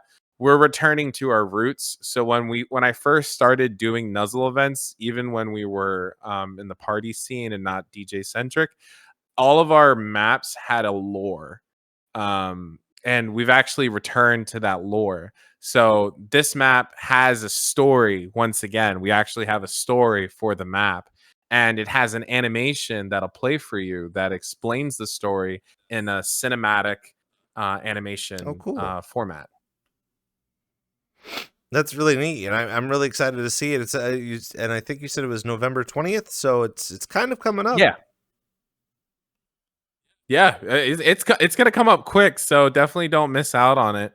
I normally would have had the poster already up, but again, I'm doing both.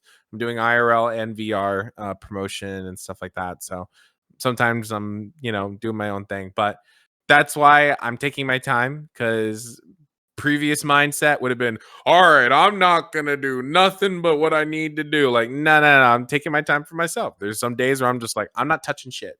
I'm not touching shit. I'm just gonna sit back, watch some TV. I'm currently still trying to finish Frankenstein on Netflix, but I keep falling fucking asleep like an old man. But it is what it is. And even myself too, like I wanted to feed into it a little bit before the end of the show, because we are coming up to the end of the show right now. But like that's one of the things I think we're gonna continuously feed into it with every guest that we have, even leading past Thanksgiving. Is just saying, you know what, it's okay. Don't push yourself too much.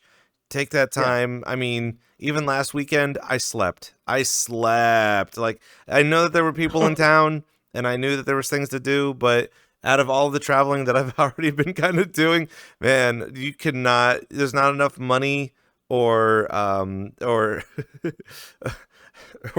Did you not go to any after parties? I did Or not. did you didn't go? Oh, No, crap. I know we were kind of talking a little bit about it, and I was invited kind of, but it was kind of it happened during Saturday Night in the Mix that we usually have. That's like Yeah. that's everybody loves Saturday Night in the Mix, so we kind of do that. But that's the other thing too. Is just like, I don't know. Nobody knows that I'm in the area outside of the area, and then by the time I was introducing myself to everybody, I they were know drinking. you. Yeah, you know me now, and you know where I'm kind of coming from, so that makes it pretty easy.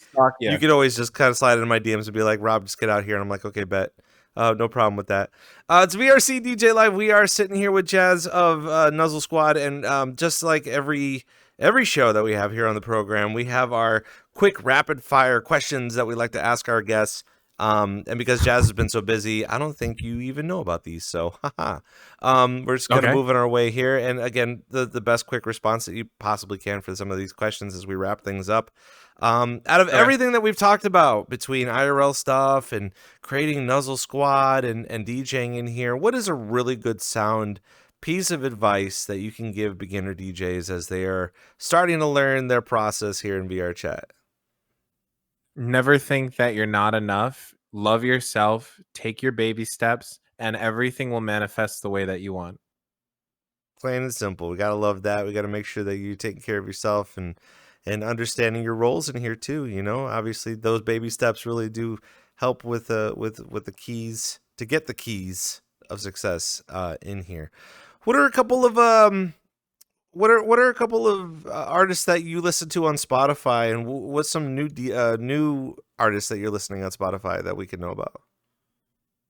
Yeah, I listened to a lot of Ape Drums, and then I listened to some Box Plot.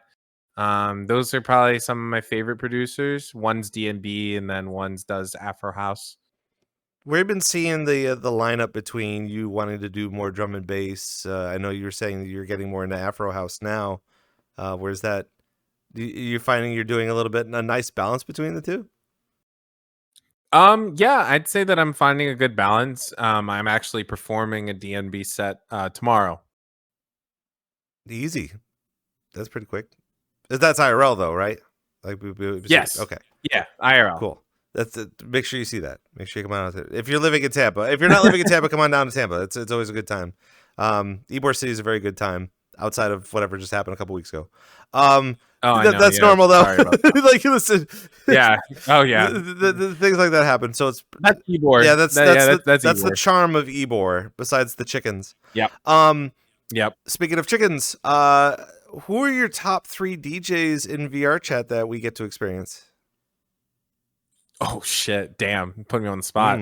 I'd say Murdoch's, Kupo, Dougie. That's pretty, yeah, and especially with Dougie too, coming up with the Rave Factory too. That's quite the feat. That's been a very famous place to go check out. Where can people find you on the internet? Well, you can check me out at mainly on Instagram. I'm really active on Instagram. DJ_JazzXR, or if you want to just follow what Nuzzle's doing, just go to nuzzlesquad.com. What's the holidays looking like for you? You got anything big coming up? Oh yeah. If you guys are in the Tampa or Central Florida area, we're gonna be doing ugly sweater ugly sweater event one of these Fridays. So follow us on Instagram, and you'll see when we make the post. We're gonna come up with a stupid video for that. So if you got nothing else to do, you want to come out and just spend some time with us before the holiday season, well, yeah, there you go. Dude, I'm absolutely ruined. Every year there always seems to be an ugly sweater or something, and I don't have one. I never had one. And I feel like if I had to spend more time at a Goodwill to try to figure out if I could find one, it just doesn't make any sense to get one. Do I need to get you a sweater? So you're going to have to make me a sweater. You gonna make me a good sweater? Oh, you know what? No, see, if I say that, then everybody's going to want to do the You're in the Mix with Rob Roman's voice sweater, which is ugly enough. I would have just put a blender on a sweater, and that would have been like my metaphor. The Unity sweater, please. I'll take one of those. Okay. Jazz, great to have you here on the program.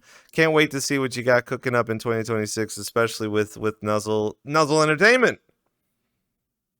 Appreciate it. Thank you so much for having me. Seriously, and hearing me out. Yeah, and I'm excited to see what the rest of our community has to offer for this as well. So thank you all for coming by for VRCDJLIVE. Of course, we have the show every Thursday here, even with a squeaky voice like mine. Once I get some tea in my body and I can go to bed, no doubt my voice will be a little bit better.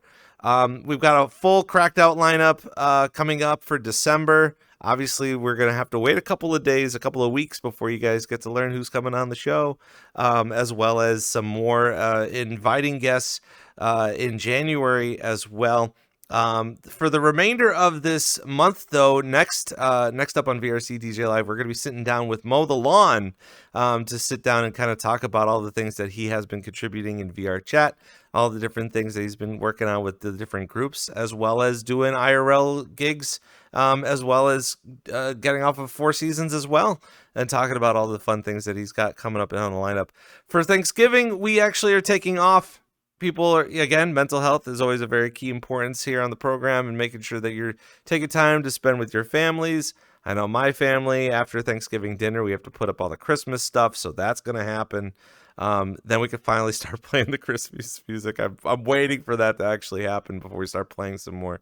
But speaking of Christmas time and the new year coming up, for those people that did not check out the show last week during Off Grid, we are bringing this back, the VRC DJ Radio, and we ended up making a post about it last week, concerning that the VRC DJ Radio program that we put together is for everyone. It's for all the DJs that are in VRChat. You don't have to actually be a member or guest on our show. If you have been a guest on the show, obviously you definitely want to be a part of it.